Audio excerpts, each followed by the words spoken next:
घेऊन आला. हो. काय विशेष नाही. जे विषय होते त्यांना सांगितलं सगळ्यांना. त्यांना कोणाला सांगायचं होतं त्यांना सगळ्यांना सांगितलं. हे त्यांच्याबद्दल जमणार होते त्यांना सांगितलं. तुम्हाला ही घटना कधी माहित पडली? आम्हाला तेव्हाच माहित पडली. तुमचं नाव काय पूर्ण? आम्ही सुलोचना सुंदर तिकडचे स्वामींनी श्री प्रकाश बिरजे 202 आनंद चढूनची खिडसी रत्न.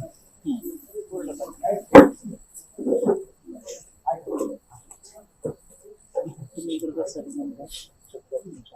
त्यांच्याकडनं काही गोष्टी मला घालायच्या होत्या ह्यांच्या जे आहेत तुम्ही आलात कसं? म्हणून आम्ही बघा हा मला प्रामाणिकपणे सांगते.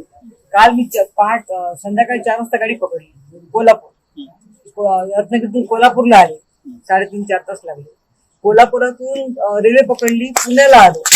पुण्याला 9:30 वाजले. त्याच्यानंतर पुण्यातून काय पकडलं मला वाटतं एसटी पकडली पुण्यातून आणि पुण्यातून रेल्वे पकडली बारामती आणि दौंडला आलो. ते म्हणाले संध्याकाळी 5ला तुमची गाडी आहे. तुमच्याकडे प्रवासाची